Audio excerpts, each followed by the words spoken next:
guys, welcome to Windsome Cottage Garden. My name is Hannah and I'm so glad that you decided to join me today. I have been working on a really exciting project. I feel like I've started a lot of videos recently saying I've been working on something really exciting. And the truth is, there's been a lot of really exciting things happening at the home garden this year. If you're new to my channel, welcome. Last September, October, I moved from my house in the city to one in a more suburban setting with a little bit more space. I brought a ton of plants with me, and the reality is I basically brought a mini nursery with me. And they overwintered beautifully. I had some videos on that process I used below because since I moved in September, I didn't have a large amount of time to plant here in my 6B West Michigan garden where winter comes earlier than we'd like, even if it's a mild one like this year. So I wintered over everything. They came through the winter beautifully. And in this video, we're finally getting some of them planted in the ground at this new space. Now, I'll also link the very first garden tour I did in this space because this property is a bit of a blank space. The previous owners had been here for quite some time and they liked a lot of grass. They had some nice mature shrubs, but they didn't have much in the way of garden beds. And there's plenty of scope for me to be able to develop them. Recently, we've made some really big changes to the back of the house where we've taken down some trees, we've planted trees, we've added a vegetable garden. And in this video, we're going to give some love to the front. Now, this is a project that I ambitiously started one Sunday thinking I'd be able to get it done from start to finish that day. Not only did it take longer than that day, it took longer than a couple additional days. And in all honesty, it's not like the finished button-up project, but I've now got it to a point that I want to share it with you and kind of walk you through the new area. So I have lots of sped up footage of me kind of working on this space because it's also one that was a little bit trickier to film. It's close to one of my property lines, and the family that lives on that side has some kids that are outdoors a lot, which is great.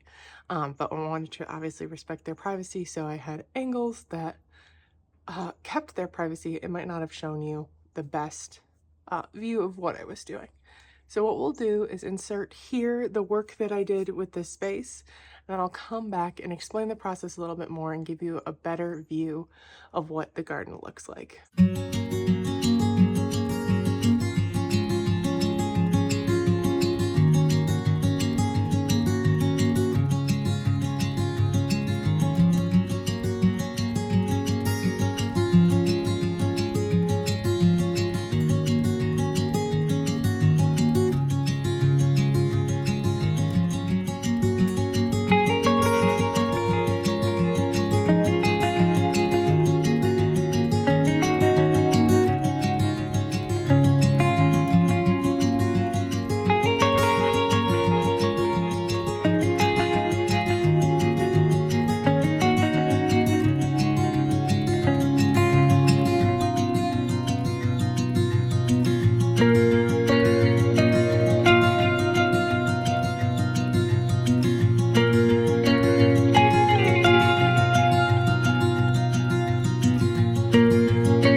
saw the process of me planting it. Let me orient you where we are in the yard and then give you another view you haven't seen so far of the bed. We are at the front of the house, and this space over here in this little alcove gets full sun.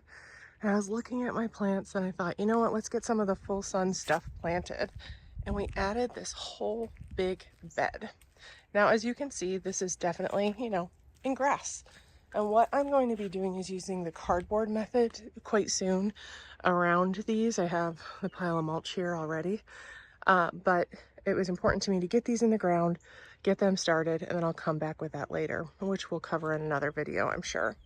What I did, and we've done this a lot at the cottage, I'll link a couple videos below where we talk about it in further depth, but we cut out rings in the sod of where all the plants were going, and I made sure to leave some larger space, and we'll bring the cardboard right up to them and do a thick layer of mulch over them, and that's going to be enough to make it really safe in this space. Now, we planted this row of 4 quick fire fab hydrangeas last fall. They all wintered over beautifully and are coming back well. And then I've also popped in plants here that we did in the winter sowing method, including some black hollyhocks and a lupin mix to add some other additional interest. You can see towards this end I have a couple more shade tolerant plants, and that's because about here it gets a little less sun than the rest. But in general, this is full sun. And we have things like all these hostas are from my old house. There's 3 different hellebores I've spaced out, trying to kind of take the different leaf textures and have them play together. So you've got like the grassy texture, you've got the bigger broad leaves of when the hollyhocks come out, and then the spiky plumes of the lupin that'll play well with the broader leaves of the hostas. Towards the front, and I anticipate we'll kind of curve this around and bring it up here, kind of thing. I have some space. We'll leave space for a little bit more low growing things, but I did add some like ground cover sedum. I brought 3 and I brought 2 and I split one of them in half. They're looking a little bedraggled, but they'll come back. But I have these guys. These are a GM. I think they're called pink petticoats. They're a little wet right now. But they start this like yellowy color and then they open up to this pink, which is just really pretty. This one didn't have a huge root ball, but in general, it worked out really well. So we've got, these are a Siberian iris that are light pink because I also was balancing colors. We've got that bright red peony from my old house that is beautiful, but not super smelly. So this is a great place for it to be a showstopper. And then when it is done, the hollyhocks will take over as the interest that'll come up behind them, though they might not be much this year. This is our Japanese water iris. That's like a light pretty blue. That's a later blooming one, so that'll be more prominent probably in the end of June, July. There's another peony that I don't know if I wrote down the name, but I suspect it's a Sarah Bernhardt or something like that, which is like a light white and pink one, and it smells great. And I have 2 or 3 of them, so I wanted to kind of space them out a little bit more. And then we have some coneflowers I got from my friend Julie. Our banshee iris, which is looking a little bedraggled right now. Poppy that we had near our rose at the back door at the old house. Some white glitter orangium that we've planted a long time ago. And it all kind of, a rolled doll rose, which is actually budded up really well. It's going to be flowering in the not so distant future. Some white Ron's Veronica, some other old-fashioned sedum, and really trying to balance spring interest. We've got things like the hellebores, which will provide interest early spring. This time of year, the GM and the peonies will go. The German iris will be first, followed by the Siberian iris, and then the water lilies.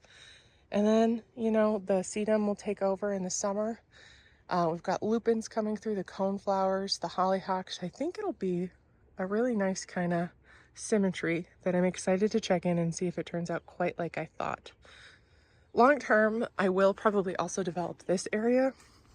I have some ideas for what I want to do, but it involves purchasing things. As you might imagine, I've been working on this project for quite some time. It's always amazing to me how 5, 6, 7 hours worth of work can be condensed down into minutes when you're speeding it up, especially some of the stuff that I didn't record because it was even super boring and you don't really care about. And I think there was a couple times that my camera died.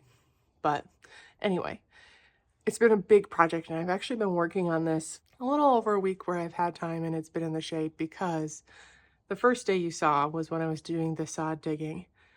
It was so hot. And then I quickly realized that if I waited till late enough in the evening and it was in shade, it was a much more pleasant experience. So I decided to do that and work on other projects and came back to this. We're gonna do another big project with the cardboard, as I mentioned, which I'll document, and we'll talk about that process a little bit more then. And that will really help make this buttoned up and looking just so sharp. I wanted to actually do that all in this video, but this video has gotten long enough that I think it is time to share it with you. When I am laying out beds like this, like I kind of mentioned, I try to take into account the different types of leaf texture. I'd love to get a little bit more like bluey texture, like potentially by introducing things like Russian sage, maybe some lavender. I don't know if it's a little too damp for both of those options, so I'm kind of pausing as I figure out what might work that likes a little bit more of that type of environment. It's well draining, but it doesn't bake like those kind of like. But I do want to introduce some more of that bluey texture and probably some more red as well. I thought about putting a hibiscus I brought in here, but I have a spot for it that I know it's going to love, and I've just been thinking about it all winter, so it's got to go there. So what that means is I just have some more space to add some more plants eventually. And I am not going to do that this year. I did try to space things out to give a little bit of breathing room amongst things. Eventually, over time, they'll probably grow together, and then I can move them again. One thing I did want to mention is that you probably saw me digging this almost entirely by hand. That's because I knew going into this that there were cables in this area, and I ran into them. I actually now have a really great understanding of exactly where the cables are. So I had called Dig last year. So if you're ever digging in an area where you're potentially getting into cables, you always want to call whatever your state's authority is to have them flag those utilities. I did this last year when we put in the fence, and I took a series of videos where I could map out where they said where the flags were. And so I knew they were in this area, and that meant I was hand digging mostly with a trowel when it got to the area that the wires would be, because I didn't want to break them. I now, as I said, know exactly where they are, and I've taken a video to tell myself. I found an extra cable. Like there's supposed to be two, and I found three. So I'm not sure if one of the utilities had two cables and they were just a foot apart. Sometimes I planted on top of the cables, like if they were deep enough. Like I'll actually say that red peony, there is a cable down below its system, but it's not going to affect the plant. Even if I were to divide the plant, I wouldn't get into it because of how their roots grow. So I just planted it there instead of moving it. I did move a hellebore, and that's one that I found that extra cable because I moved it because it was only about 8 inches below the surface. And so I went to move it back, and that's when I found the second cable. And then I think I moved it a third time, and that's where it ended up where it did. And actually, you might look at some of those hellebores and say, well, you're not really going to see them much. It's because, but when they are, looking their best, the other plants in front of them aren't going to be there. They're herbaceous, they get cut back. They'll be able to see the hellebores, and then the other stuff will grow up in front of them when the hellebores only have the green leaves later in the year. So I'm really pleased with this. I felt like a rock star going into my backyard. It started with the red peony, which I was looking at it going, I really think this needs to get planted. It's bedded out well, but it was clearly getting stressed the more foliage it put on and needed to get out of its can. So I got that, and then I don't have a lot of red, like deep red plants. So then it became what colors can go with this, and I had a really good start. I should go count. Let me go count real quick. This bed is actually using 23 plants from my plant hoard that I brought, as well as 2 full jugs from our winter sowing method that I split into 9 different spaces. Now those I'm not sure will flower this year, so this is an area that's definitely going to continue developing and filling in, so I'll have to remind myself as I think about, adding those blue, maybe some more purpley colored leaf foliage, to take it slow, because the stuff I planted will fill in the space eventually, I just need to give it a little extra time. I forgot to name a plant. I'll show you. I actually wanted to mention I had planned to anchor it with this little grass, which will grow a little bit more, which is one that my Auntie Allie and Uncle Tony got me at my old house, so I knew I wanted to move it. I wanted to make sure I had another anchor over here that wasn't a super large shrub. And I think this grass is really going to do the trick. It's going to get 4 to 5 feet tall with its blooms, and it'll stool out. But it'll complement our hedge of quick fire fab hydrangeas, which I happen to have. The tag here, this is what they look like later in the season. And they're an early bloomer. Can you imagine what these will look like with the bright white balls that'll turn pink eventually? And these guys get 5 to 6 feet tall and 4 to 5 feet wide. So they will grow together, and that'll kind of fill in before the trees take over as kind of a nice little cove feeling. I always really like that. I don't know really where I heard this, but I did once hear the saying, your garden should be like a bowl, where like you're in the space and I think that kind of talks to like the tiered, make sure you're putting low growing stuff at the front, mid, before you get to your tall stuff at the back. But I've always liked that too. If you're controlling your vista, having some additional privacy to work in is beautiful, and adding that wall of color with the graduated steps down and the different textures. I'm just so excited about this. Like I said, I felt like a kid in a candy store when I was pulling these plants, because it started with the peony and then it just kind of morphed until I had a much bigger bed than I anticipated planting pulled.